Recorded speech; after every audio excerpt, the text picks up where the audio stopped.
very popular in that. A guy doing his PhD on this got MIT Researcher of the Year. Then a little about aerodynamics. Right now, a very popular concept with aerodynamics is cardiac flow studies. So the artificial heart valves, those are being designed and studied experimentally in that lab. So that's the new CFD. So I mean, just to give you an idea that CFD people just don't handle flows. Some people are also working on interaction of Earth's magnetic field with the solar wind, that kind of matter. It's called magnetohydrodynamics or electric words. But some people are even doing basic physics, so very basic level of physics, nothing engineering about it, so no application. So yeah, and in the end, I'd like to tell you that Aero Labs, I mean, to all the people of other departments, Aero Labs and Aero Profs are really open about collaboration. Because there's a friend of mine named Dilek who did his BTP stage 1 and stage 2 in Aero. So, I mean, you could find him in the Aero department more than in the Dilek department. So, you know, he got access to that lab and etc. So, you also can do that if you would like. So, profs are very chill about it. Then career options available later. Well, different answer there. But I mean, on a serious note, right now there was a PIL filed last year that PSUs can't hire from IIT. That has been scrapped now. So DRDO, ISRO, HAL, NAL, ARDB, these are all aerospace development bodies. You can look them up, there's a long list available. So all of them are not directly hiring from Aero. They prefer, in general, they prefer MTechs and dual degree students, but they're open to talented BTech, so they will have problems with that. And if they take a BTech, they would sponsor you coming back to IIT or going to some IISc to complete your master's or PhD. You get your salary and you do your that kind of stuff is also happening. How easy it is to switch to an on-course of, yes, 80% of people placed in Aero would like my batch. So, it's in any batch, it depends on how you create your profile. I guess everyone here would have. Then, post-graduation opportunities. This one is really interesting for Aero because Aero is kind of outside India. My feeling, whatever I've learned from my seniors is that Aero is perceived as a multidisciplinary branch. So from Aero you can go anywhere. People are taught to physics, elect, and I mean all sorts of things, finance, even research in finance. So I mean. Yeah, and last year तुम्हारा कुछ नहीं हुआ तो तुम्हारा पढ़ने में तो हो जाता है. That's what seniors say at the department. Purdue takes everyone from aerospace, I think. So don't worry about postgraduate opportunities. And there are a lot of seniors already there who would now be in their third year, fourth year of PhD. So we already have contacts there. Almost every possible university, right from MIT. So yeah. This has become a regular feature now. At least 2 people from Aero have been going to MIT past 3 years. So, थोड़ा Aero का standing बढ़ रहा है. Yeah, that's all to me. Any questions? थोड़ी सी Aero चलता बैठी है. I guess BC translate session में क्यों आया हो ये तो बता सकते हो. No question? Thank you.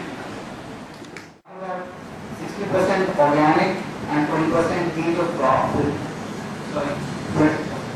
40% of organic and 30% heat of crop. Physical and inorganic. Now the important thing is, these are very broadly classified. If I want to go into the details of everything, it will be pretty difficult. So I'll talk about the catchy things as of now. So in the organic part, the most cool thing is about organic semiconductors. So there's something in the electrical department, there's a collaboration in the annex of the electrical department where a lot of professors are working on developing organic semiconductors. It's one of the new fields it's related to energy as well. Semiconductors, especially organic, because you want some biodegradable substance which also acts as a semiconductor. Because silicon, you don't have much and you don't have efficient techniques to get silicon from silica. So these are really important. And say inorganic, yeah. So meta comes into the picture when you take inorganic because a lot of material science again involves say aerospace and other places. You actually meta is a very important aspect, especially state physics. The solid state physics and other aspects are like very much interdisciplinary. Almost any field would require such a thing. And yeah, so if you want to relate electrical to chemistry, there's something called as VLSI design. Probably you could learn. A lot of chemistry goes into designing objectives, which is like anything, say the laptop or anything of that sort, you really need to know your basics. And then yeah, theoretical and physical. So chemistry being an experimental science, I wouldn't say you have as much theory as physicists have, but the approach basically deals with understanding molecules. And so basically you work on something called as the electronic structure theory, where you use quantum mechanics and try to model the electron as a, as if you take an abstract concept, it's a wave function. Basically if you do quantum mechanics you will understand that. It's pretty abstract and you need a lot of math to actually understand what's going on. And so you can even bring in math if you would like to. And yeah, so some of the cool projects would be, say, natural product synthesis. This is really important in drug design.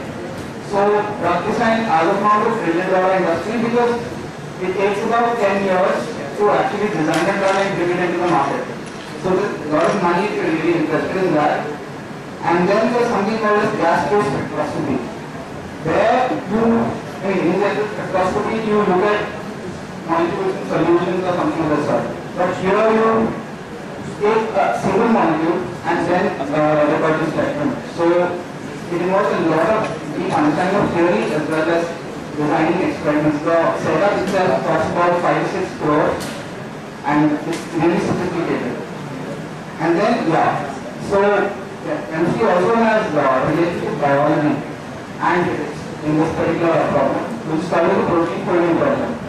So given any sequence, you need to be able to talk about how do you tell what is the 3D structure of the protein and how it flows into that particular structure.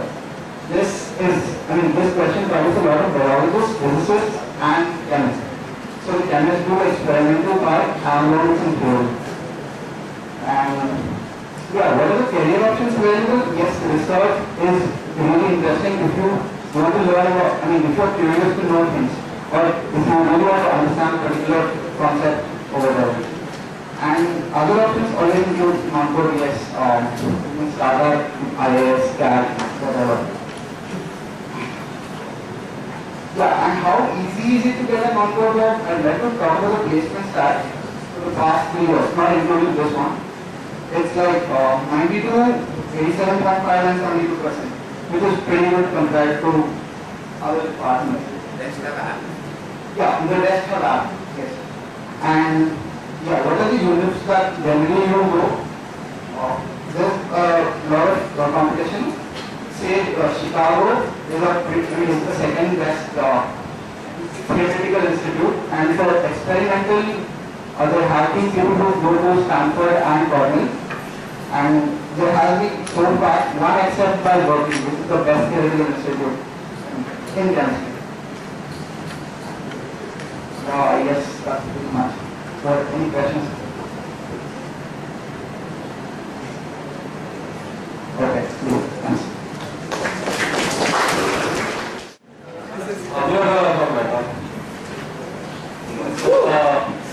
I think for me, to talk about not why you should branch into Meta, what I think would be more important for you guys would be why you should not branch out of Meta, right?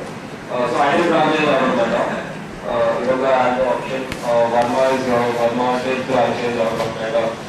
One more will talk about his experience later. Wonderful experience we had.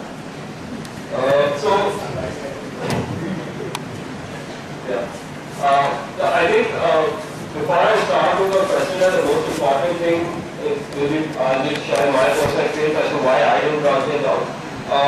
Was that when I looked at the list of departments, I was very unsure about what engineering I wanted to do, what my future plans were, right? I didn't know what I wanted to do.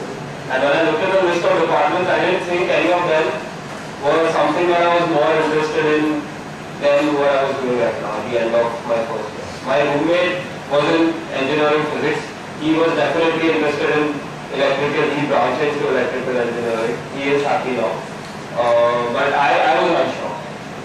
So I just thought that, this is, I had a high CPA at the end of my first year. I thought this is something that I'm doing well at. Why change the whole thing? And I don't know how the other branches will be. But, so that was my personal experience. At that point, I did want to pursue a non-core job. As in, that was something like I was not that interested in engineering. I thought I wanted to do non-core. In that respect, Meta does help you, right? And I'll come to it point by point as to how. So the first thing is coursework and competition.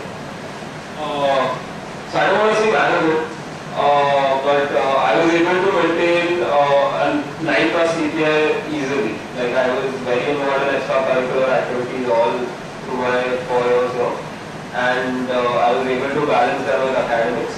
Meta does not have a very heavy coursework, or like in terms of in the courses, the assignments are not that difficult, etc. So it's not that hard to maintain a good CPA. You just need to, you need to be a little focused. Obviously, don't attend all your classes. I think that will give you a good start. Course content. The course content, later I started realizing that it's quite interesting because the course content is heavily dependent. There are two parts with material science and metallurgy. I'm interested in material science.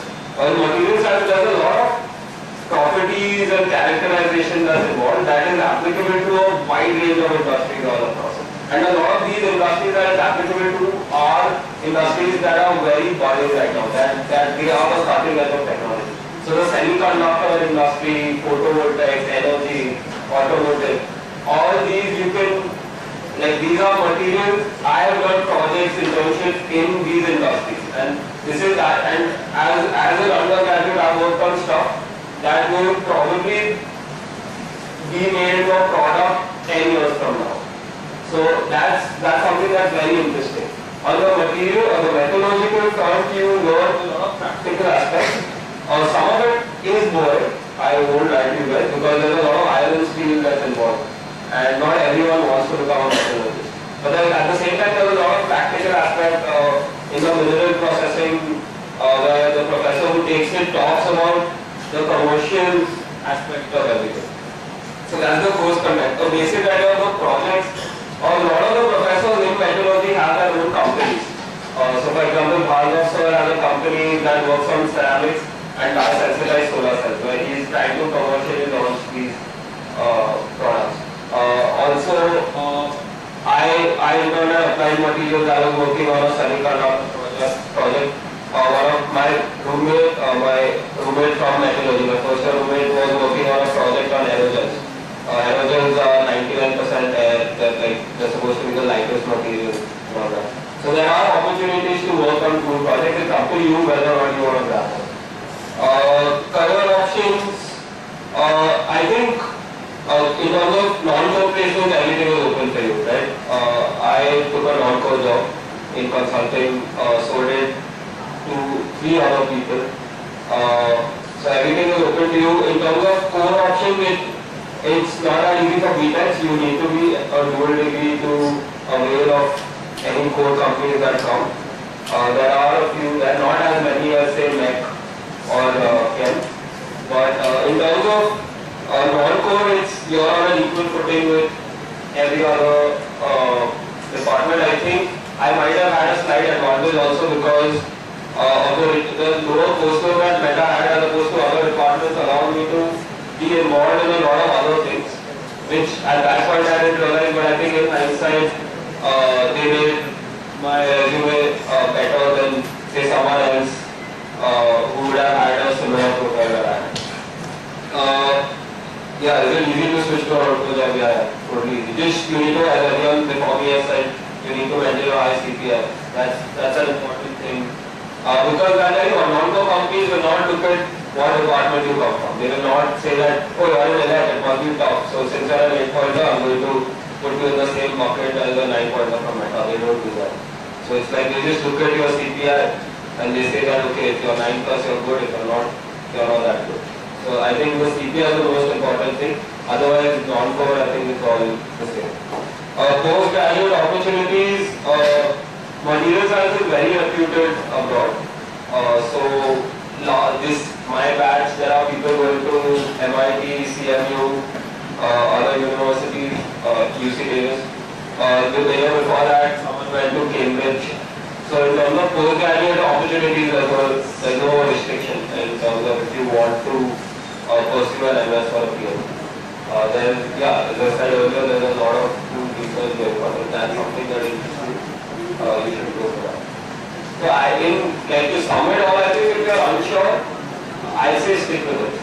But if something interests you more than Meta does, then go for a branching. Is what I say. That's it. Any questions?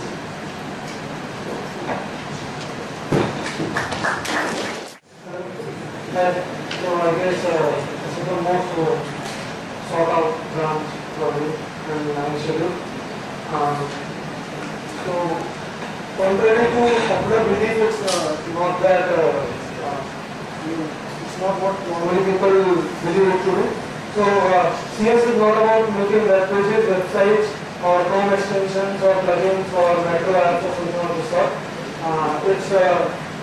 Those are more of IT jobs, and we are specifically computer scientists and software engineers. So we start with coursework. Coursework is the lowest in the institute. CS department maintains least number of credit required till now, and even in the new curriculum also, we maintain a stand that will be minimum, and there is maximum flexibility for the student to pursue whatever he wants to pursue. Credit requirement is 252. That is the reach that the senior allows you to get a BTech in every department. Competition is highly competitive. All the students that you are going to face in the department after your branches are in top 100 in IIT. It might be that out of luck a student does not get a good rank, but out of luck he cannot get a bad rank. Top 100 is not a fluke. So all the students are very intelligent, way beyond that you might think, and it's not just theoretical knowledge, it's the internet, the grassroots power. So you need to put in a lot of effort. Since you are branching the student, there is a lot of adjustment that you need to make. So second year will be very competitive because you need to come up to that level of other students. And third year in CSE is anyways very tiring and exhausted. So 2 years are going to be very tiring, and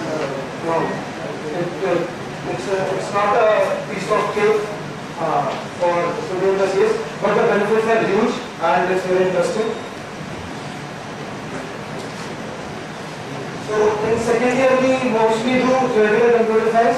There are two types of theoretical computer science, A and B. One deals with algorithms and data structure, the other deals with verification of systems. The third year is totally theoretical and a few of programming languages. We do not teach any programming language in any of the courses. There is a few hands-on sessions based on requirement, that's all. But you won't be taught any language as such. Major language of working is C, C++, and Java in some cases. Third year is most of system programming. You get to do actual real stuff. You can make up operating systems. You have databases, networks. I personally made a multi-people, group chat and implemented me and my partner. So you actually can see real life stuff being worked in third year, and artificial intelligence is there. So it's all about system. Fourth year is completely elective. The only department in the institute with no compulsory course in fourth year. You can do any course of any choice from any department, and that is in general the course pattern. So projects, actually students usually take up extra project because almost all the courses have a accompanying lab, and the lab has a weekly assignment and a project in the end. So you get to do around 10 to 12 projects over your BTech curriculum, and that pretty much takes up all of your resume. Apart from this, there are R&D projects which faculty offers. There are collaborations with many industries, Yahoo, IBM, Wipro, and there are professors who are working on social networks, feelings and sentiment analysis, and there are many live projects. All you need to do is have your enthusiastic, go to a talk to him, they will give you some material, read and work. So it's very easy to do projects, and there are a lot of projects, compulsory and optional both. Career options available, I guess this is the maximum benefit that you can get career options. So I will not give a false picture. Placements in CSE have a wide range ranging from 5 lakhs to 50 lakhs. So we have students who get 70-80 lakh package. We have students who don't get placed in BTech. So it all depends on how much you can put into and how much enthusiastic you are. There are extensions. There are students who have not been able to complete their BTech in 3-4 year extensions also. So it is not is that you are in CS and you will get everything for free. But there is a lot of option. Almost 80% of the companies that come are for CS profile. Apart from that, in non-core, because it's all students who are very intellectually active, they are smart. So you have all analytic profiles, DB and trading profiles available for CSE. People are specifically looking for students who can solve puzzles, problems, and CS students tend to be good in the LOI. And the weak point is in consulting. CS students normally don't get consulting jobs because most of them don't have a POR. For consulting jobs, you need a POR apart from your CPA. So yeah, CPA is very important. But for us, I won't say 8.5 or 9 is the bar. I'll say 6.5 is a decent enough bar to get a very good job. So, but you should be good in something. I mean, you should know something. Since CPA, so there's a friend of mine who has an active backlog and who has a CPA of 6.5. He got a job in US. So, but he's good in what he does. So you need to be good in what you do, irrespective of any branch you are. I think. How easy is it to switch to non-core? I think it is the easiest thing to switch to non-core because you already have the analytical skills, statistical knowledge, how to play with data, interpret it. Most of the students tend to go to MBA for after 2 or 3 years or go for IAS or something or the other. So it's very easy to switch to non-core jobs. Not consulting, I won't say consulting directly, but at least finance and other analytical positions. Data analyst is pretty easy if you want to work in Excel. Post-graduation opportunities. So, unlike other departments, we do not apply to MIT and because the CS department there is not that good. But there are other universities, UC Berkeley, CMU is there, and Princeton is very good in for theoretical medicine, and UC. So it depends on which type of field you are working in, and it does not matter what university you are in. The group or the professor to whom you are applying should be very helpful, and this team should be very interactive. So it does not matter what university name you are in. For postgraduate, I'll suggest that.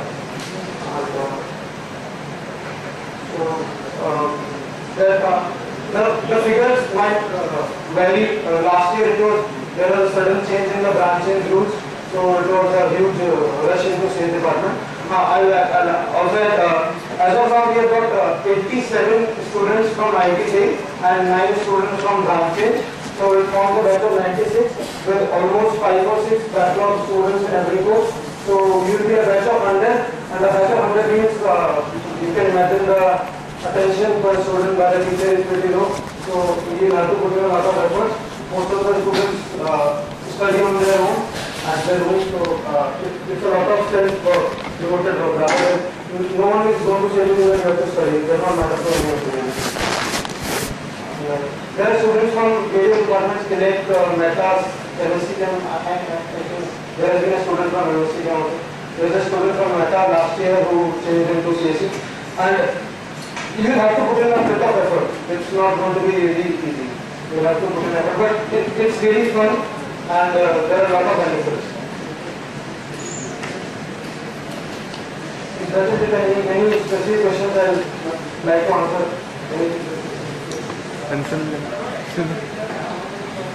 So in my batch we had 3 practice managers. We had 2 MI CGs. We had ESL manager. We had 2 SaaS managers. So I think in all possible genres we had managers and CGs. Tech First OC last year was from CS, Vishnu Mahajan, if you know. And there has been Jisha Shivamani is from CS, and previously GS Kyle has been from CS. Before that also GSH has been from CS.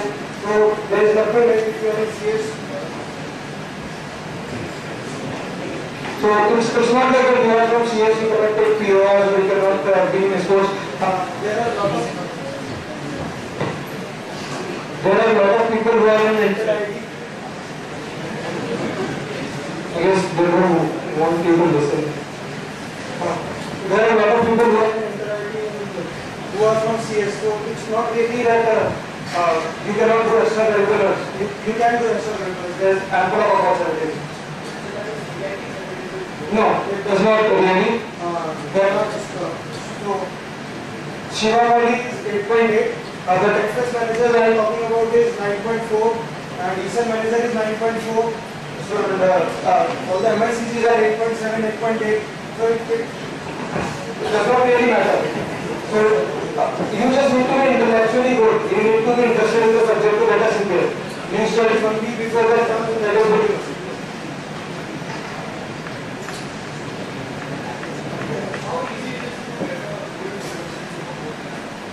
Good. So, you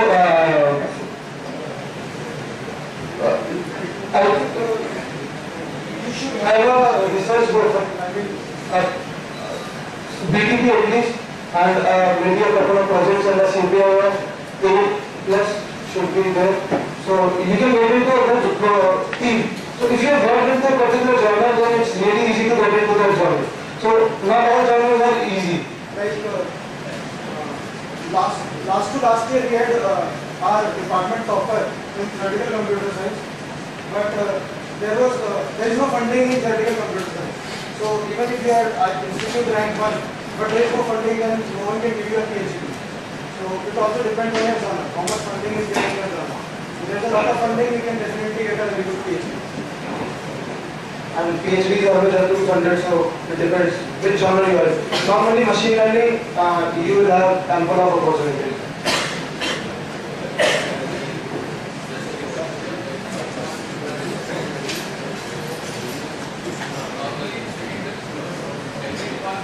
So for DIC, you will have to manage your DIC on your own to be formal.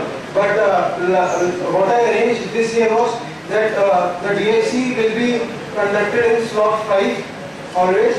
So in the 4th semester you will be able to take DIC apart from your honors, and you will have to drop a minor semester in that sem. But you can complete your minor in the remaining 5 semesters. But and honors is never in slot 5, so you can have ample of courses for honors also. And DIC has a lab. Apart from other DICs, our DICs of 9 credit, it has a lab. So it's not just a course.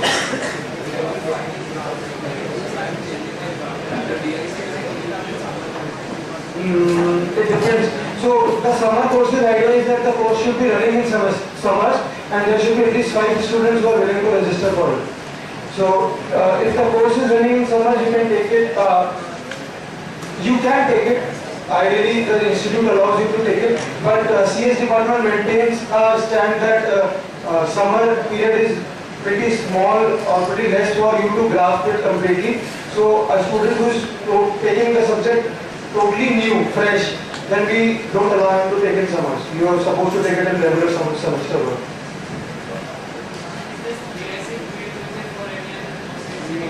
No, no. So our prerequisite fee is very small. I mean, it's hardly 2 or 3 level prerequisites at most. There's no long change of prerequisite. Every fail one course and you'll have an extension. So it's mostly one course or 2 courses.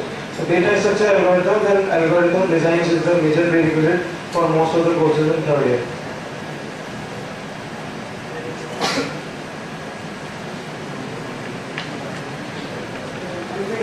Anything else?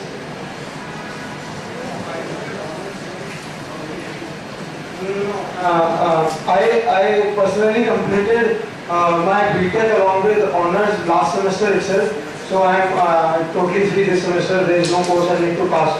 So you can imagine how, I mean, the course load is pretty less. There are students who normally do 320 to 320 courses. The average number of credits for CS department is 280 to 85, which is the highest in the institute. The minimum is 252. So it's almost 60 to 70 courses extra, credits extra. I mean, because students normally tend to manage their work efficiently. It's not difficult. I mean, I'm not saying the grading is easy.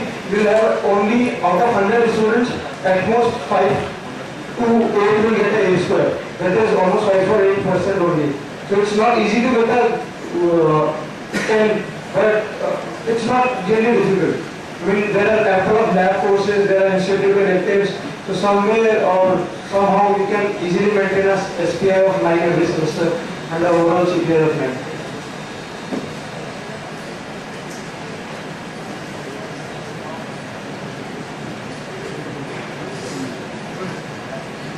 Anything else related to any course, project, journal, placement? That'll be all. Thank you. So how many of you are already integrated? Okay. So I'll start off with the basic genres that you will be encountering in our department. So you can't really classify them very well, but to make a very broad classification, you'll have something known as high energy physics, you'll have something known as condensed matter physics, and something known as photonics or optics.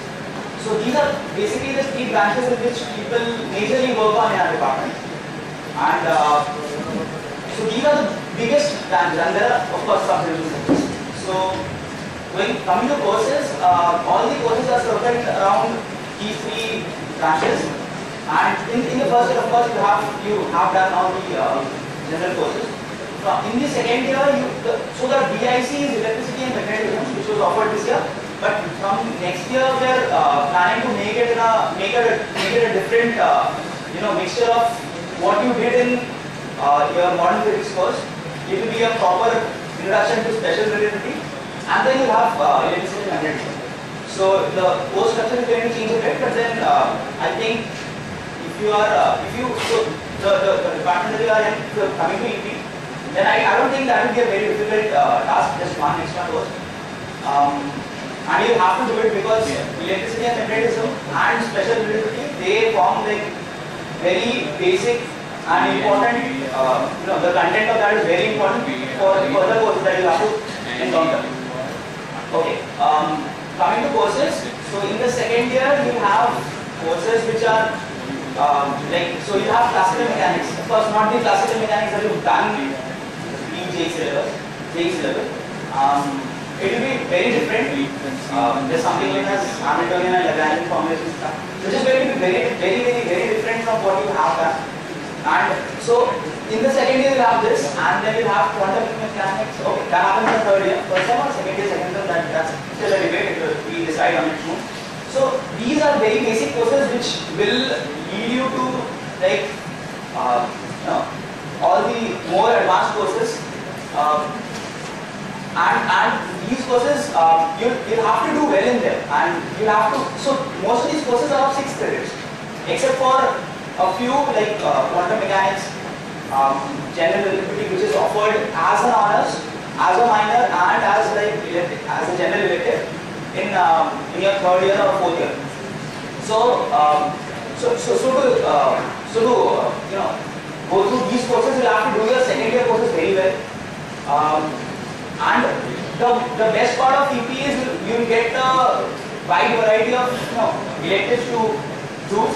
And if you are not in the EP department and you want to take a minor, then you still have a big bag of courses to choose from. And there are lots of people from EP, from CS, from Elect, from MEC, even from Meta who do minors in our department. And the best part is that we tune, so there is a classical mechanics even for people who are doing minors, but that is tuned down a lot so that really it isn't really a hardcore, like you have to do lots of math and stuff.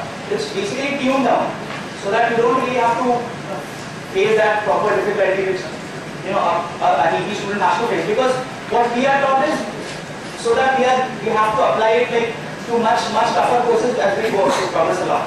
But for minor students, it's tuned down to a much lower level. So in that sense, a minor in physics in EP or in physics is going to help you a lot, and it's going to be simple as well. But if you are in EP and the 3rd year and 4th year courses are not really going to be a cakewalk. Firstly, the competition is high, probably not as high as CS, but it's still going to be high because so you must know that the dot product of placements and EP is almost 0.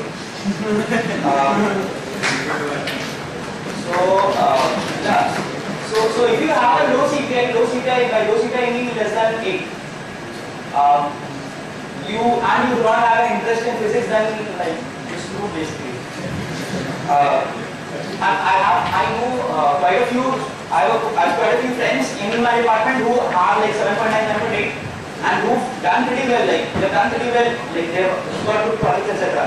But then the placement scenario wasn't that great, as it always is quite bad, and even the app was not very great. So it's like they're stuck midway.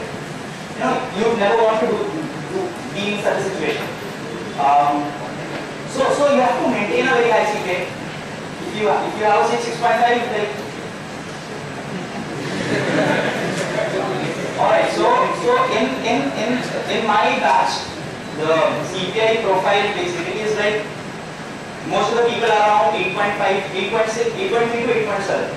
Quite a few people are there in the 9s, some in the early 8s, and all the people who went into non-core, not physics like finance, etc. Like I guess 3-4 people got relatively good placement. I think highest going 10 lakh, which is like very low. From one time.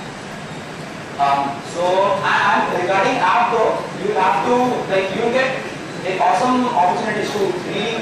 The app scenario is really good. All the people who tried apping got into very good places.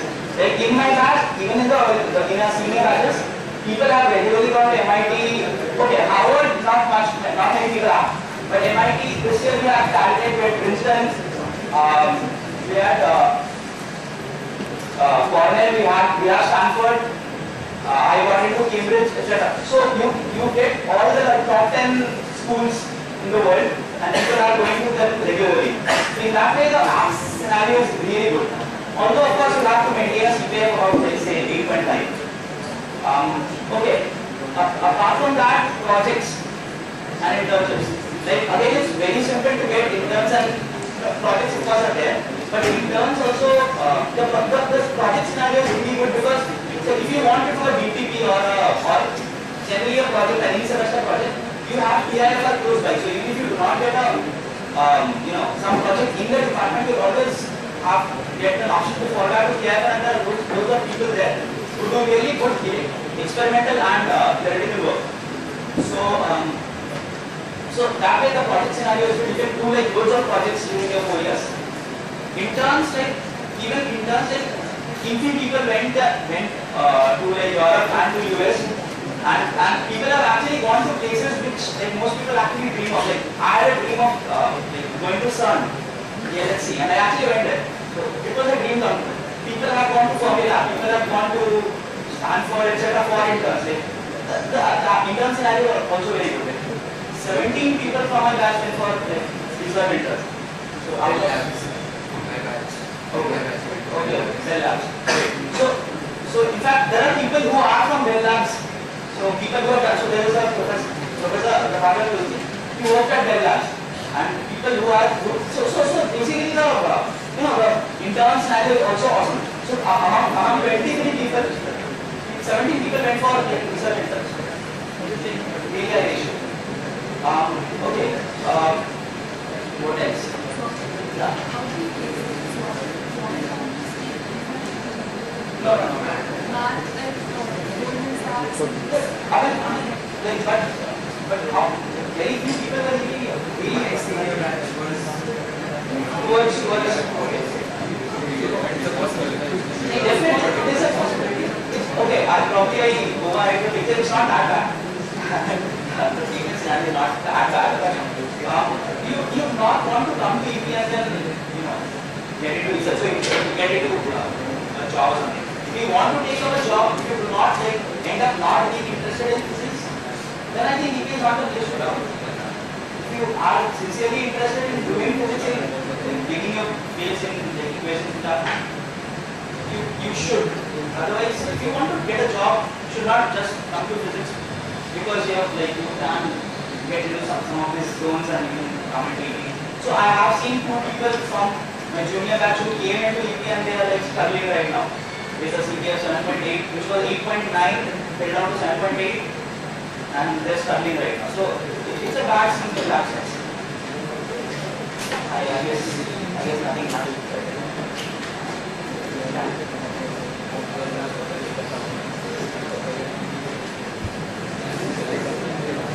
Apart from research, I can't.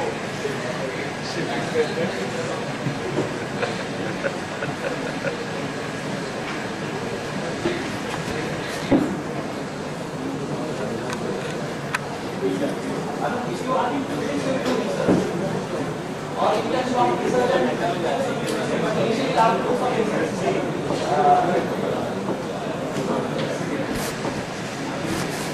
Sir, okay, anything else? No one wants to contribute. Hey, hi, all of you. So before he spoke about me, I was from Meta and I took a branch in shoe chemical. I personally didn't have a very good experience, but then I shouldn't really blame chemical because it was more of a personal reason. There were other students who took a branch in chemical and in fact did very well. So I'll try to give you a very neutral point of view. So chemical course, as far as coursework is concerned, all of you might know it's difficult. It's not very simple. You need to be motivated, you need to be focused, you need to be ready to work hard. If you're not ready to do it, please don't come back because it's difficult. Professors expect you to be very ethical, you need to be really high on ethics. Because with every passing year, they're trying to really search for new ways to instill ethics in students. And there have been cases of, I'm not joking, there have been cases of huge number of FRs and various courses. So all of that is good. Apart from that, in fact, I would still say that even in my batch, there are bunch of 15 to 20 students who are really interested in chemical engineering and they are very high on ethics and they are doing really well. Apart from that, people who are just starting chemical who are not really interested, who are just there for Luca, are struggling. So it's pretty clear. If you want to study chemical, you should surely come to chemical. Again, for course content, I think so there are basically 5 pillars of chemical engineering. One is controls, second is mass transfer, third is chemical gas engineering, fourth is transport phenomena, and fifth is I can't tell you, sorry. But basically these are the 4-5 main areas of study, and all the courses will be directed at these fronts. And also what I want to tell you is chemical engineering is not chemistry. In case you are wondering that you didn't like chemistry ever in your daily days, you might say that it's close to physical chemistry, but it's nowhere close to being the actual chemistry. In fact, I would say it's closer to biology than chemistry because there are so all the research aspects of chemical engineering are progressing towards biology. And in fact, if you look at all the universities in the US, most of the departments are named biochemical engineering and chemical. So that's how they are named. Because chemical engineering on the research front is moving towards bio, and it's going into microscopic level and how more into genetics. So if you're interested in coding, there's a huge opportunity for you. Like there's a huge amount of funding in genetics, in the field of genetics, which is by-part chemical engineering, by-part bio, and by-part CS. It's a good mixture of all these three. And a lot of professors are also working in this field. And of course, there's a huge field of petroleum engineering. The whole of Gulf is waiting for you. Although from the patient point of view, not many companies come directly for patient, but then obviously if you have a will, you can obviously find a way there. And there's a lot of money. I can assure you there's more money in chemicals than any other department. And if you even check,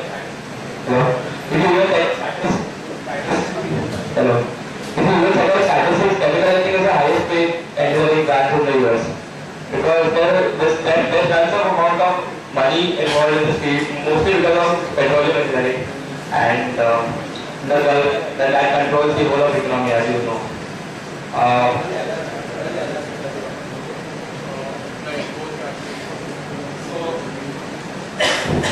Hello.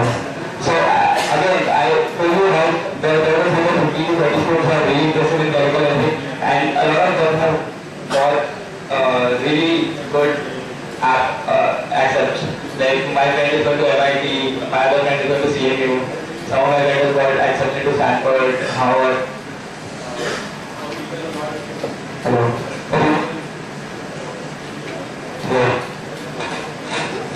Hello.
Yeah, basically I done various projects. So there's this huge student group called Biosil. You might have heard of them. So they produce biodiesel. There's an on-campus biodiesel plant which is completely made by students, and that has full department faculty support.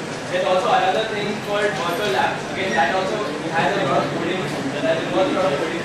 And there are also people who are looking to make all the.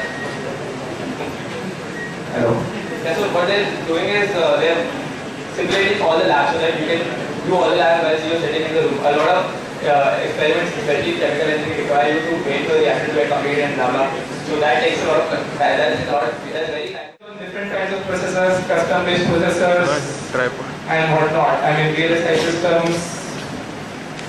again an interesting field. If you so if you are not interested in core mathematics in Fourier and not even in devices, this is probably the area where you can be, where you can survive in electrical engineering.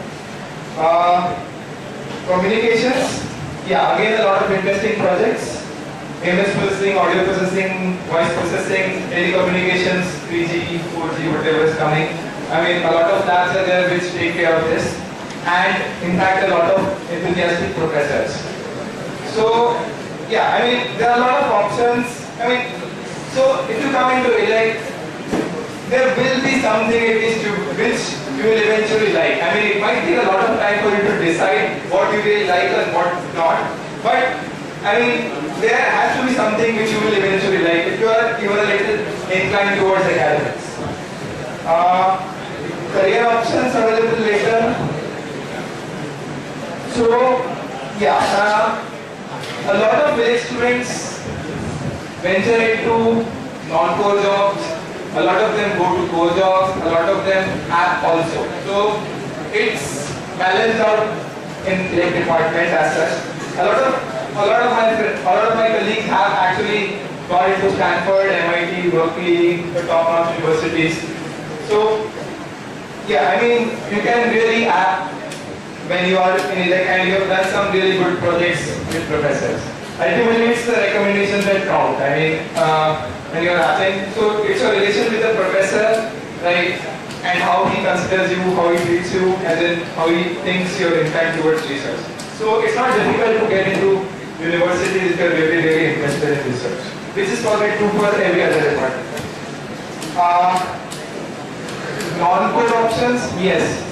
Electrical engineers, even though I said it's very, very difficult, like the course load is a lot heavy, but it's not very difficult to manage extracurriculars with academics as such. There have been a lot of managers, core team members, the ISMP coordinators, this time again from the electrical engineering department.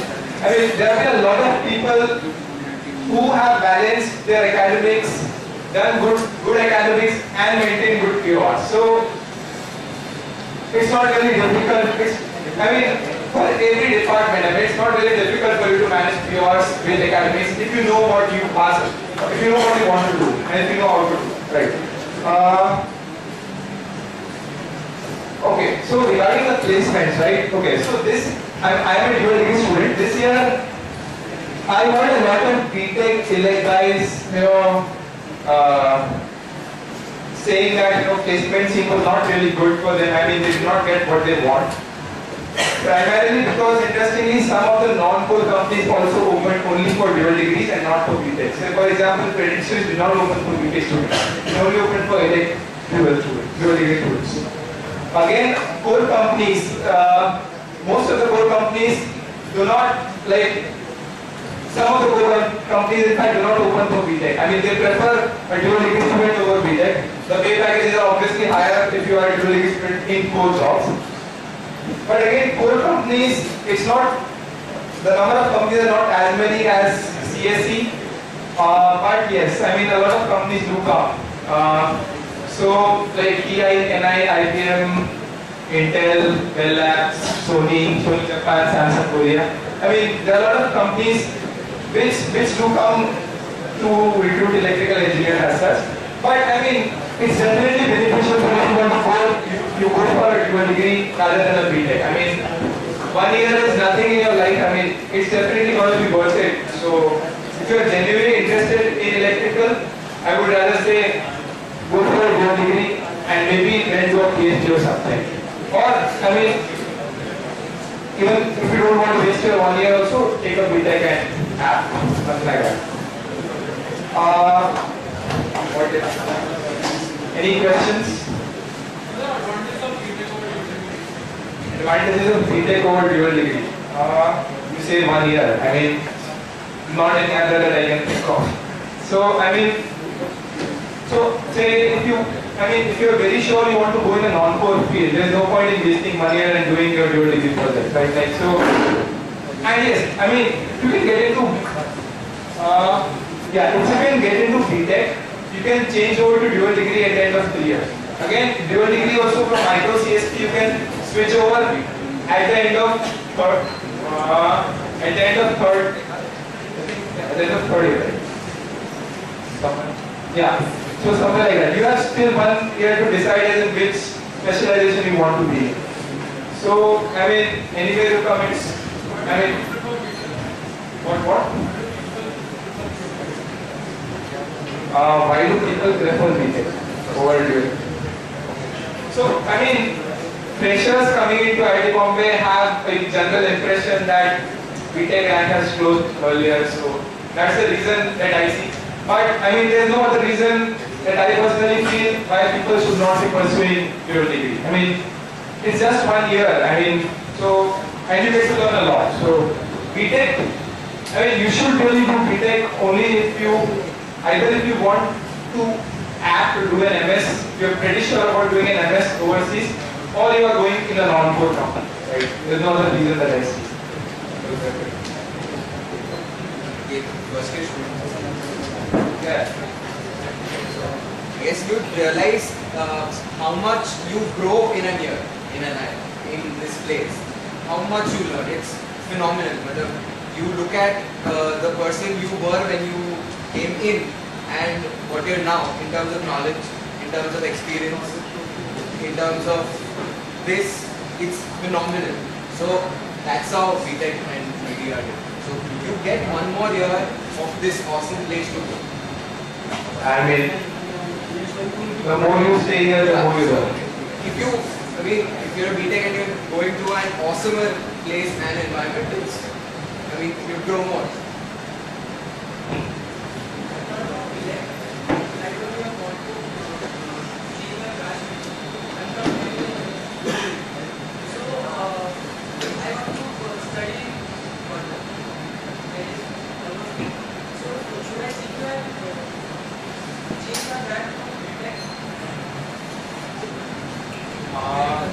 Okay, so you are definitely sure you want to pursue higher studies, right?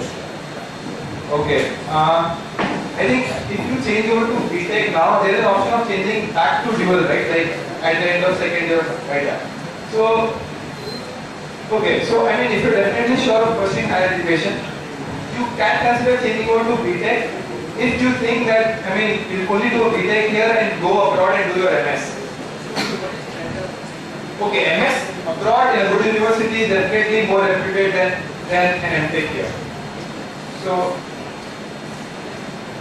You could add to that, your dual degree, your master's, whatever thesis work you do, is highly dependent on how motivated you are.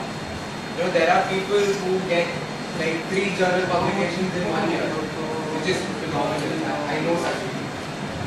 So it's all dependent on you. There maybe the incentive structure is such that your transitioning into higher education becomes easier. They value papers more. Whereas here, if you're a say dual degree student, you could do nothing.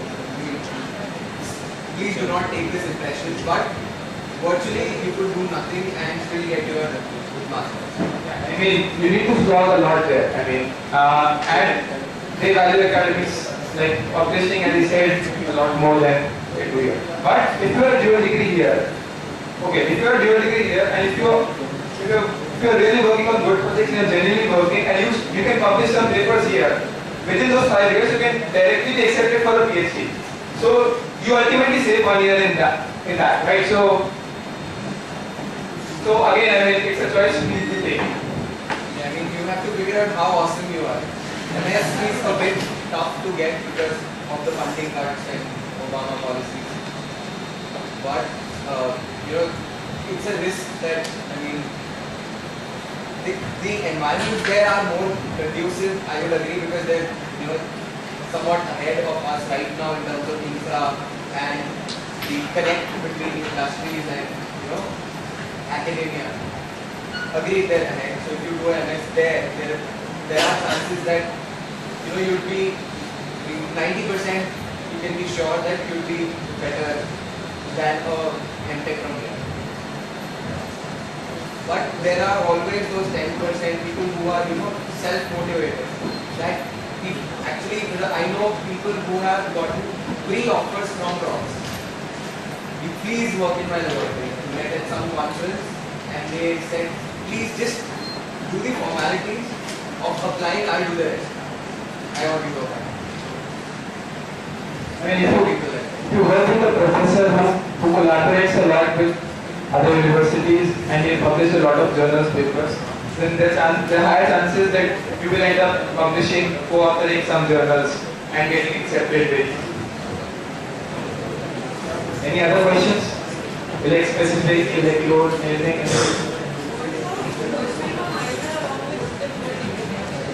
Okay, so given the fact that you are changing your branch, and as I said, you have three courses to be done, it is usually difficult to do a minor, but people have done that. Like, I mean, so like I started off taking the first CS course. I wanted to do a CS minor.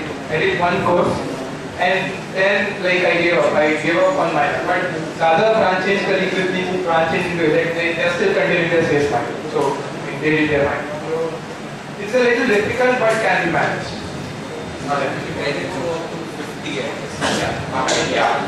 Credits can go up to 52 in a semester if you want to do a minor along with the fact that you are a degree student. If you change over to BTech, then it's easy. I mean,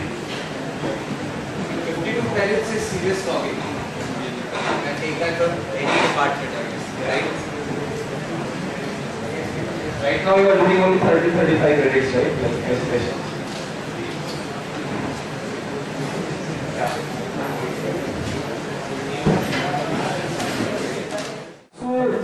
I'll straight away come to what is the course load and how much you have to mug up in energy department. So I'll start with a straight away fact. In my department there are 25 students and out of those 14 are 8 plus. So you can imagine how chill our department is. So energy department is a very interdisciplinary department which includes courses from mechanical, chemical, aerospace, and electrical department. It has courses like fluid dynamics, thermodynamics, power electronics, machine designing, etc. There is a lot of freedom to choose electives. So we have to choose around 10 electives which we can choose either from institute as well as department elective. If you are interested in solar photovoltaic, solar thermal, fuel cell, green building, so you can pursue your interest in it by choosing the specific courses with the help of this diversity. Also, labs and projects are designed in such a way so that you get to learn a lot. So, for example, we have an innovation lab in which we are encouraged to take up a project which can be patented. So, 2 projects have been patented from our department, and obviously all have been funded. So that is something interesting about energy department. Yeah. So what you will be after 5 years when you are in energy department? Yeah. So I would like to mention that energy department does not have any BTech degrees. It's only building department. When after you complete the degree from energy department, so you will be able to. There are tremendous opportunities for analysis, design of energy efficient equipment, innovative financing and project management, and technology development, fundamental research in the field of conventional as well as non-conventional field. Also, as I mentioned that it's a very interdisciplinary department, so you have a lot of opportunities to pursue research. You will have hands-on experience of a lot of things like HVAC, that is HVAC and light management, energy management, and a lot of other things. So you will be knowing after 1 year, 2 years what you are interested in. Apart from that, professors are very interested in giving us practical projects. For example, in my first year I worked on a project. So IIT Bombay team is in charge of 1 megawatt solar power plant, which is based at Gurgaon. So we worked on this strategy, how we can implement CAD modeling in our very first year. So although we couldn't contribute anything, because we were only in first year, we knew nothing. But it helped us in gaining a lot of exposure, how things are done, and what are the opportunities we'll be having after 4 or 5 years. Moving on to internship and placement scenario. So so all the things I mentioned are almost possible about energy department, but here I would like to say that placement scenario is equivalent to civil meta. Obviously, it's not as good as mechanical, electrical as well and civil, but yeah, it's comparable to civil meta and chemical as well. Because it was our first year, so I'm from 4th year, so my senior was passing and that was the first batch who is going to pass out. So the energy companies didn't knew that there exists a branch in IIT Bombay. So which was the reason there were only 6 students placed in core energy field out of course 21. So the percentage is good, but the number is very less. It's because it's a new department and companies didn't know. But I hope when you guys will be taking the department, so there will be 4 batch pass out, so the scenario might be good, and that can be explained from the fact that in our time that I was in 3rd year, only 50% 3rd year students got internship, but now 85% students have got internship. So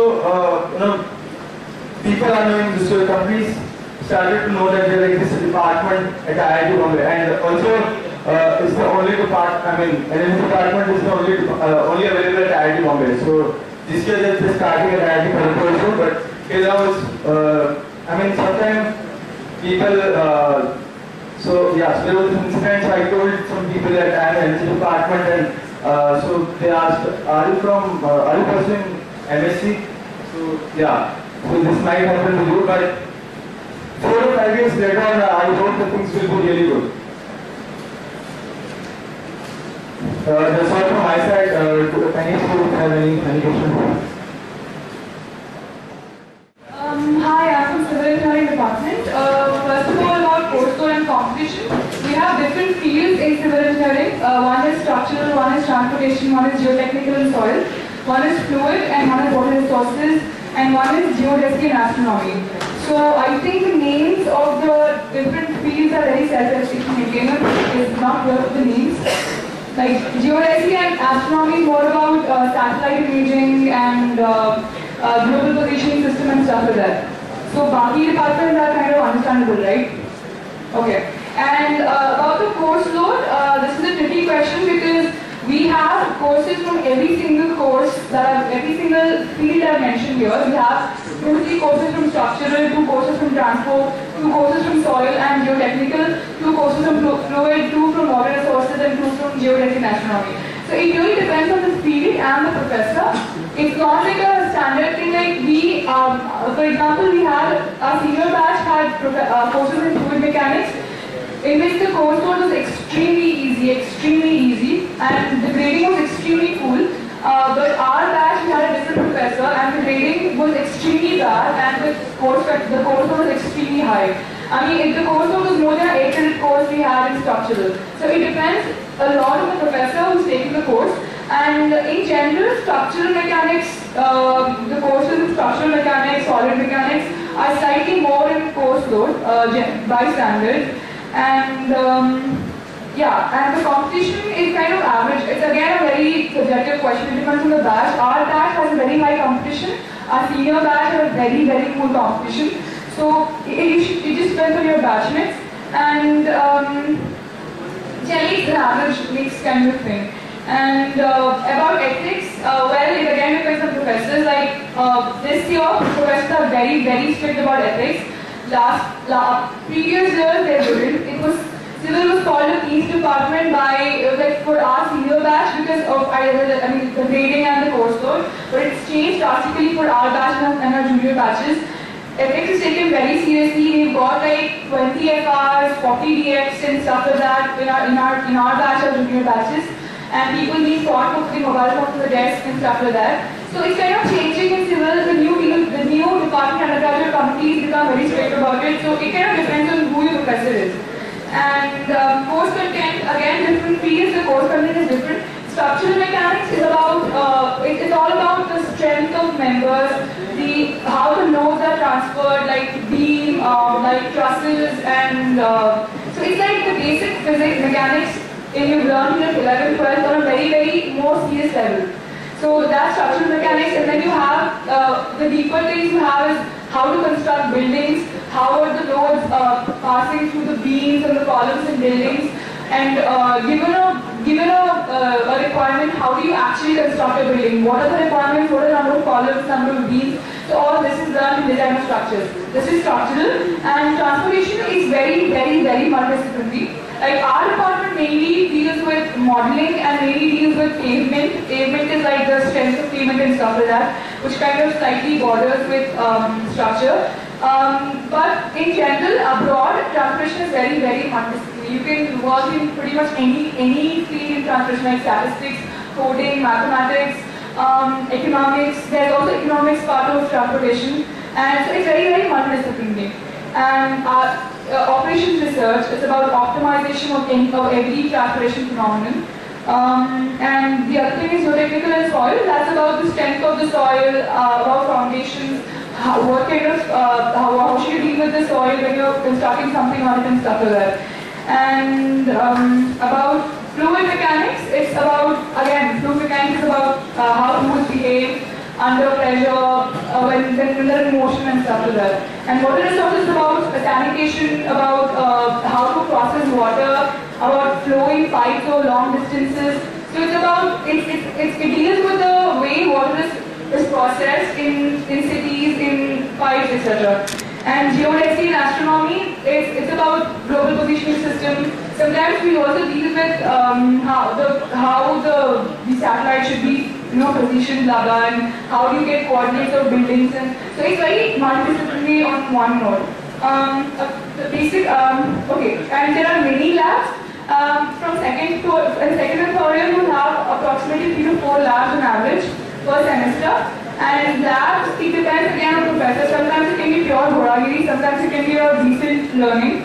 There is a review that there's a fight happening in the department council to improve the curriculum of labs, but you will have, it's a little laborious. You have to go take readings, go to hills. I mean, it's very diverse. You have like 1 to 2 labs in every field again. Okay, basic idea of the projects. Well, our department has infinite consulting projects. Like almost all the major infrastructural projects in the country have our professors on their boards. Like the what's that link? Bangalore ceiling. Our professors were there in one of the main consulting, and in the Mumbai metro project, our professors are there in the main board in consulting. So every big project, our professors are there. So that way, very star projects were in the department. But again, students, I don't know many students who actually pursue this. It depends on you. You can actually go and actually ask your professors for involving you in these really big projects. But again, these projects are really big consequence. So it's a little difficult unless you are exceptionally interested and you show them that you're very good in what you're doing, that you'll be taken in for these projects. Other projects you have are on biomechanics and transportation and energy and construction. Like there's a thing called decathlon going on, wherein our profs are really helping students out in that. Decathlon is constructing a real life building which is energy efficient. And virtual labs, so we have a project in virtual labs wherein labs are made virtual and they are open for everyone in the country. Also, professors are involved in a lot of rehabilitation projects, like the Bhuj earthquake, the kind of after study of the Bhuj earthquake was done by professors from our department. Any dam construction, dam break, anything after are involved in that. So that way it's very active. Career options later. Well, it's a very one of the, if you talk about core careers after your BTech, then you have consults in different fields. Like all these 5 fields, you have consults in structural, transportation, geotechnical, wherein you're given a problem and you have to analyze that problem and get a solution out. Like given a building, you have to tell them how many beams, where should they be placed. Given a bridge or given some soil consulting, you have to tell them what kind of reinforcement has to be in the soil to allow the building to stand on it and stuff like that. But the catch here is that these core consulting jobs need people of very high technical knowledge. So after a BTech, you pretty much be given a job as a trainee where you will be taught rigorously for 1 to 2 years, and they give you very basic and kind of chimney projects to work on. For 1 to 2 years, you'll pretty much be just learning and not doing anything substantial. That is because these projects you're talking about have a very high human life cost, and they are very buildings, dams, and stuff like that. You can't give this to any new person.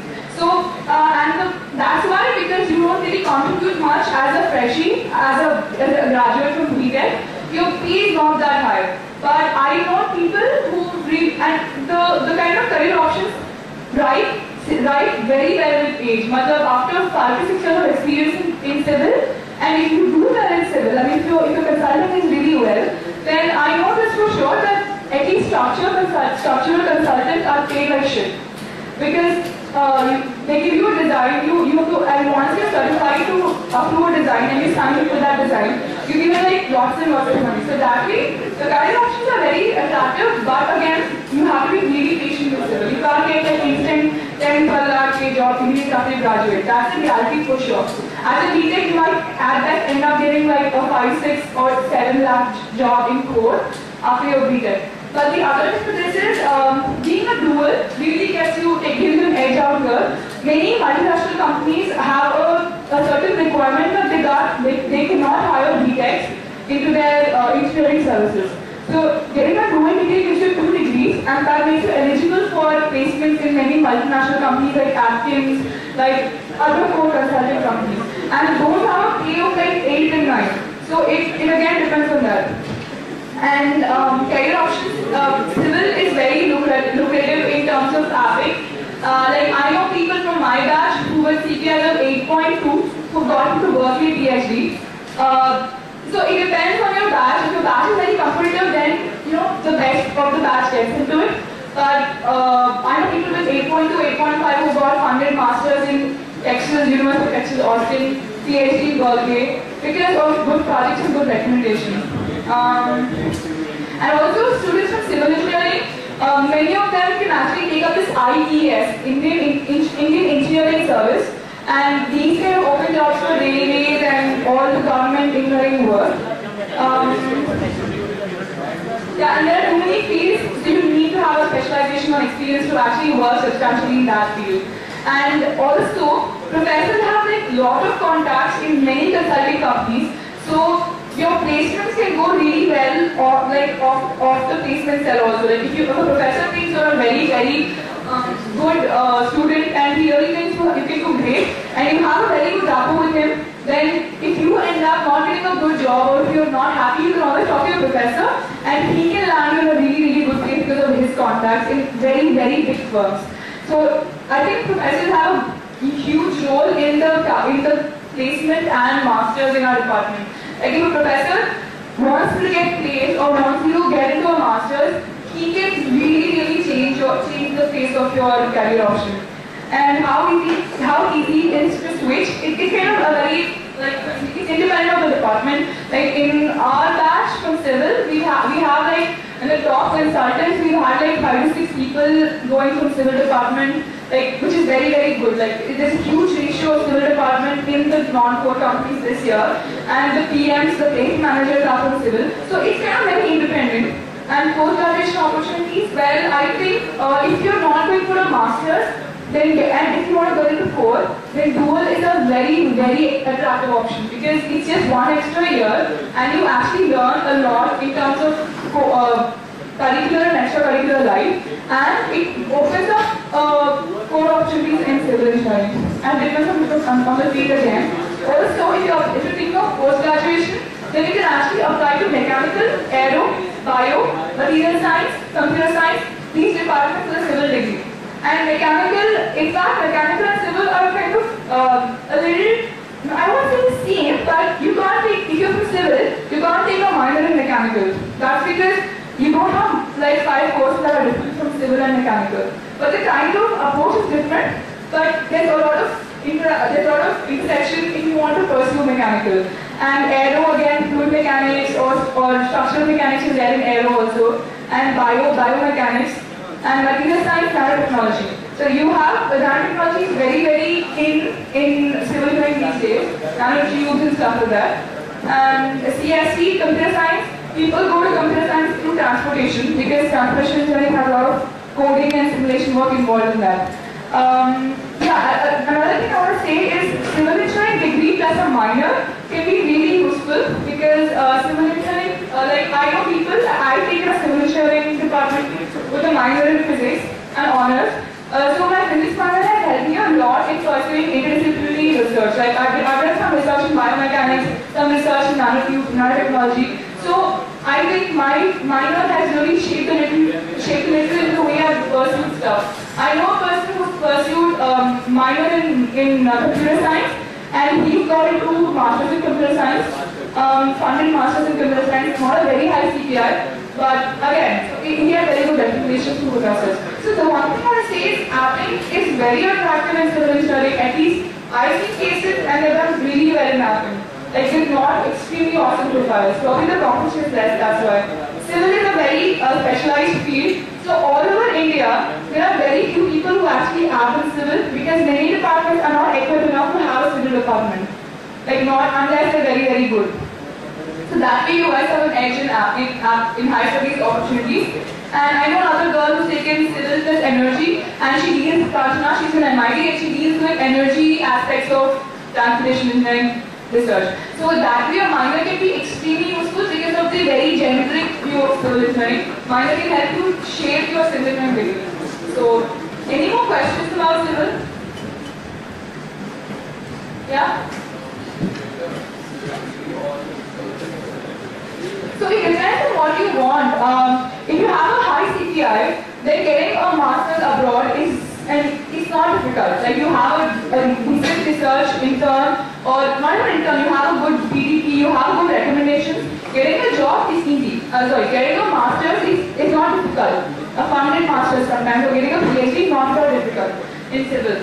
But if you do not want to go into academia, like if you don't get a master's and you don't want to into academia, then like if the CPI is not very high, like 7ish or something, and you really want to pursue core, then I think dual is a very attractive option because 1 year, I know a senior Nikhil, 1 year at IIT will definitely learn a lot. I mean, there are some students who say that dual is one of the best things at IIT Bombay. So 1 year will give you a lot of, it can't give you time to clear things in your head and makes you realize what you want to do. In Concord also, dual is not a bad. Dual gives you a slight edge in terms of doing more things in IIT. In core, it gives you an extra degree, which really matters in civil because with a BTech you get absolutely nowhere in core. I mean, you will have to again learn for the first 2 years in your core job also, and then do something substantial. So I think it's a very attractive option if you don't have a high CPI etc. You don't do 4 masters abroad. Any more questions? Thank you. Okay, so just to know, how many of you guys are from MEC or are contemplating a shift to MEC? No, I was just wondering how relevant this conversation is to how many people. Okay. So first a few generic things.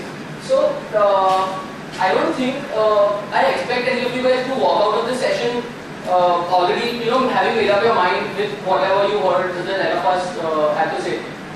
I think this is a very personal choice and it involves a lot of factors. The most important one obviously being your interest.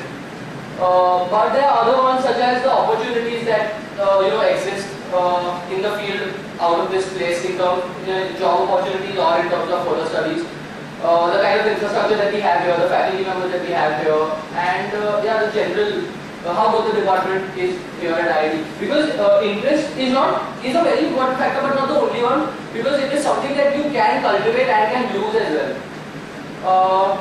So what you guys should be doing is, use this. You heard a lot of different opinions here. You gathered a lot of information. But what you should do now is go on to speak to a lot of people from the department you are in and are planning a shift to, and make a more personal decision. Because I heard you ask something about shifting to a DD. So there's no one right answer for everyone. For someone, getting a job and starting to support his family may be the most important thing. So for him, DD is obviously 1 year delayed. How many ever be the gains of spending 1 extra year at IIT, you may need to get a job. So it's a very personal thing. So yeah, keep that in mind. Another thing that I just want to tell you about before I start talking about MEC is that so this applies to any decision that you may have to make at IIT, in particular this, because it's one of the most important ones.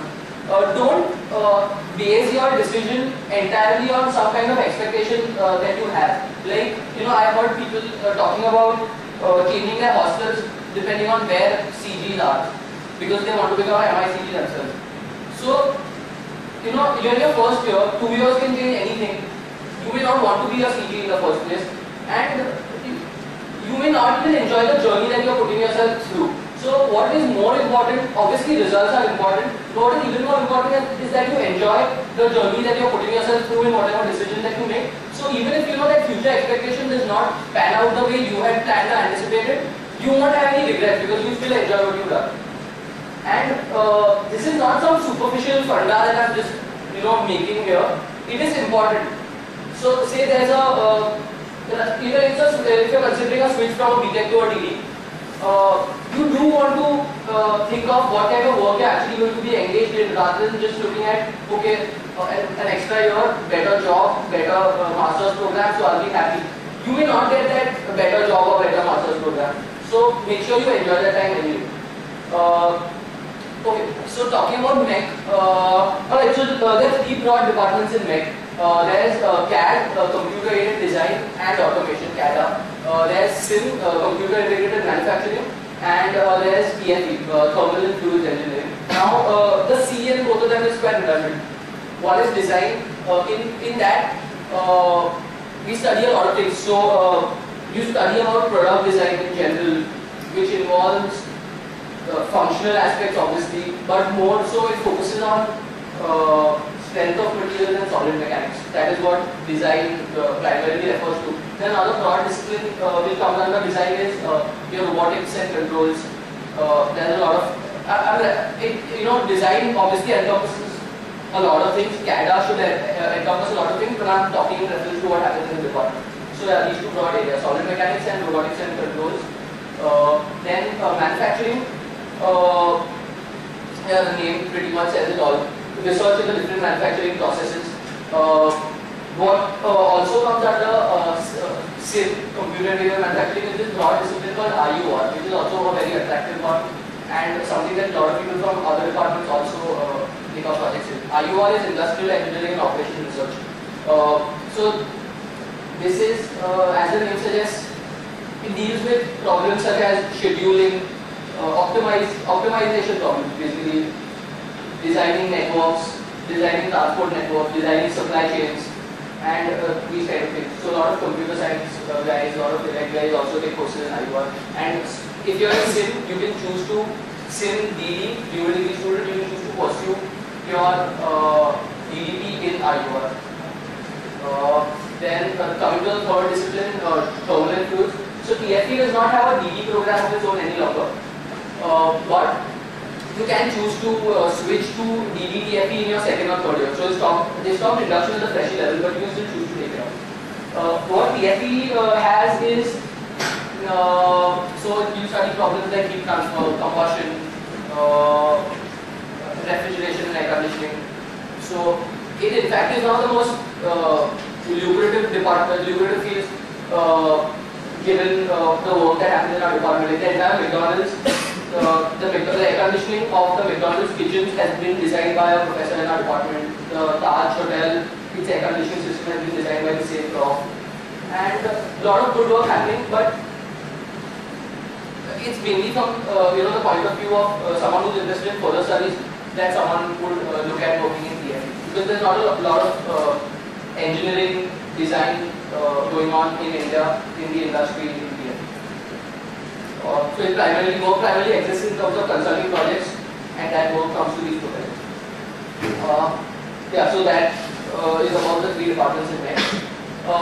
Then coming to the kind of projects, student and professor-led projects that are going on in the department. So professor-led projects, though they're going on in every department, obviously, and they do broadly fall under the same three headers that I've described. So I won't delve much deeper into that. But it is very actively assured that if someone has any aspirations of doing a project in the department, you will find interesting work.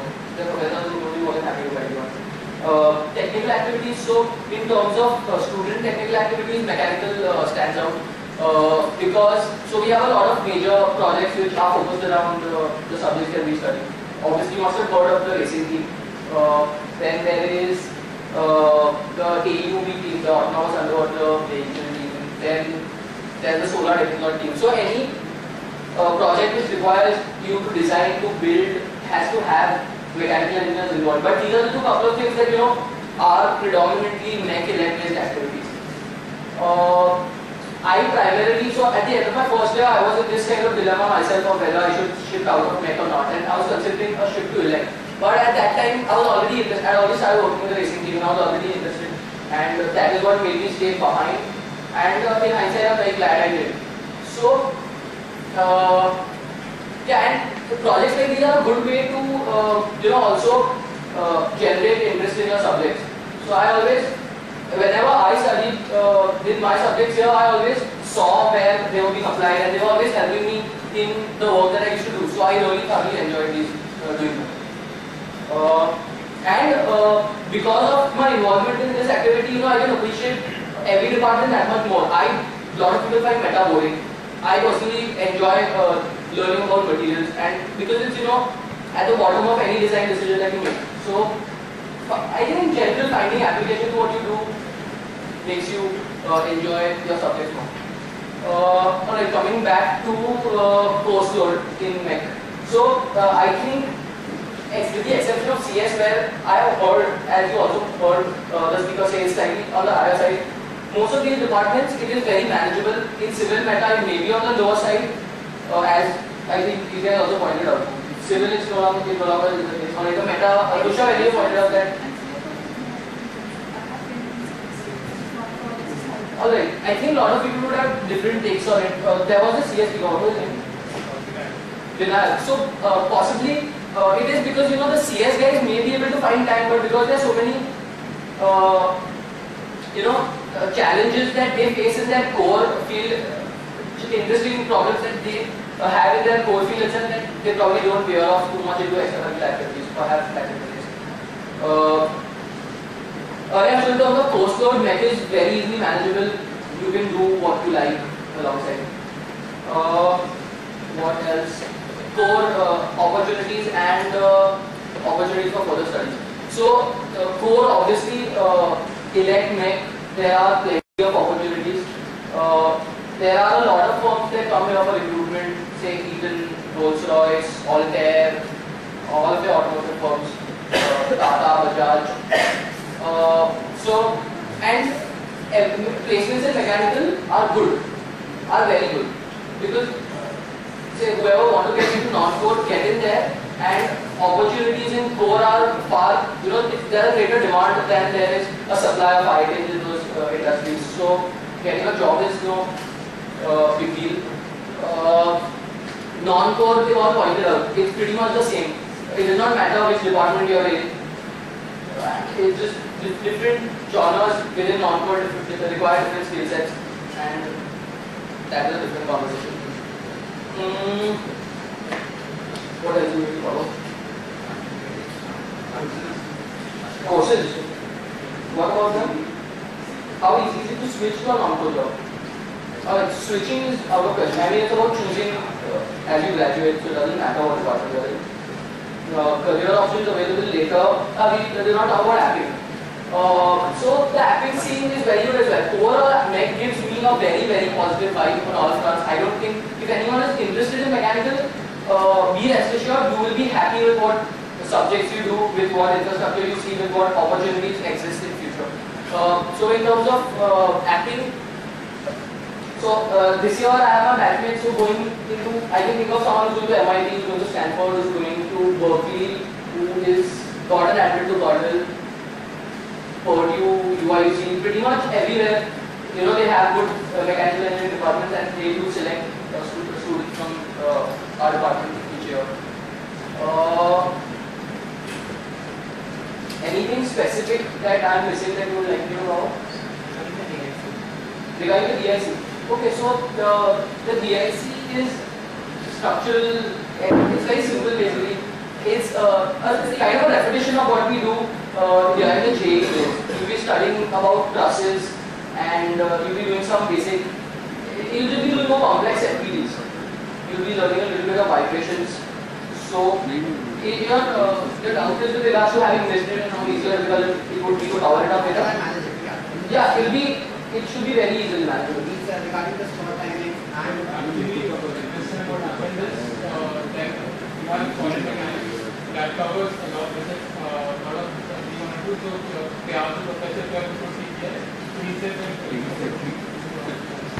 So C1 was not a prerequisite, but in terms of slot clash, I don't think anyone could, you know, the department I'm sure tries to do its best to try to avoid any kind of slot clashes, but it won't happen most likely. If it does, then you know, it always C1 does run in the summer a lot of times because two of the departments, civil and tech, share this.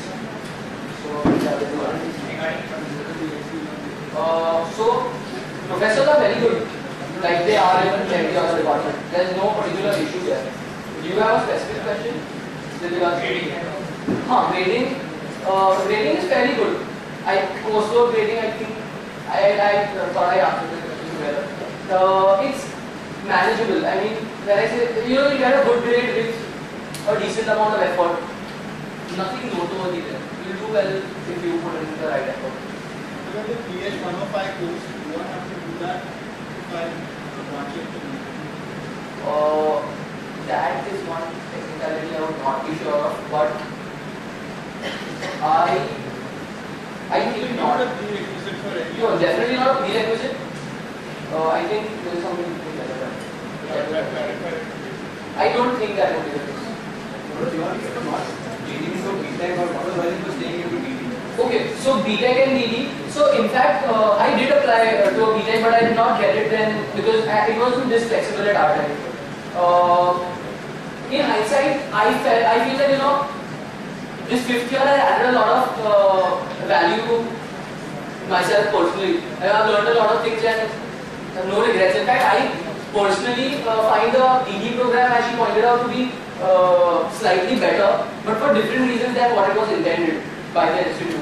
I thought that 1 year really gave me a lot of time to do newer stuff in IIT, to you know, take some time out for myself and think about what I really want to do in future. You have a lot of time on your hands to just pursue things that interest you, which these 4 years go by very quickly without you getting a lot of time to think about the decisions that you've been making. It's just that, you know, things just go move clockwork. Whereas this fifth year kind of clears everything. So it is definitely a very good thing. It is definitely a good program. That extra fifth year means that you do a dual degree project, which is it's like your master's. You do a very major project. You have the opportunity to publish papers out of it. So if you're looking at pursuing some MS or PhD program, your prospects only improve. If you're looking at doing a core job, then lot of companies open up only for MDDs, not for MBTechs. For the simple reason that DD is more well versed with the subjects, right? And if they can get good DD students, why will they go for MBTech? So you have more options in the core field. In terms of non-core, you have an extra year, and that makes a huge difference. But extra year, for non-core, if I'm not interested in the core, does a non-core like, isn't it a 1 year waste or something? 1 year waste? Oh no, it's like in any other year in which you pursue what you like, get better at it, and it'll only do good, it can't do bad. It may not, it's not something that you can be sure of that, oh yeah, my placements will improve, let's ship. But they can't get worse, they will only improve. I am a chemical engineering student. And for me, I don't know if I like chemical engineering or mechanical engineering. Okay. So just because my CPI matches with these statistics, should I change to mech? No, so not just because you think you can get it, should you switch? That is what I tried to say right at the very beginning. I think it has to be a very well thought out decision. If you do need to speak to a lot of people, I understand that it's very difficult to understand whether I'm going to like civil, whether I'm going to like chemical or mech in the years to follow. So I personally feel that interest is always generated when you study and when you work hard. You will find interest. I'm sure had I shifted to elect, I would have been interested in my subjects. Just that I wouldn't have been able to play as good a role with what I intended to do with the racing game. So it's a personal thing. Think of what it is in IIT that has interested you. What is it that you really want to do next? And if it is something, alright. Now that you brought it up, what is it that you are looking at doing? What are you thinking of? Why are you thinking of it? The only reason is that because you can get it. Maybe probably that better job opportunity. And okay. Finding out that both are equal and switch to the line which has better job opportunity. Okay, so your experience in the DIC has been good, not extraordinary, not good or bad. It's just like any other course. Okay, because engineering DIC was. See, like Rushabh said, you need a reason to switch, and just see chemical and mech. Very frank opinion is that I don't think opportunities are going to be drastically different. The fields are different. Although we have some common intersecting subjects like we do a lot of our TFE turbulent fluid is something that we share with civil. But in terms of application, it will be drastically different. In terms of a mechanical engineer uses these principles to design machines and to run, in very simple.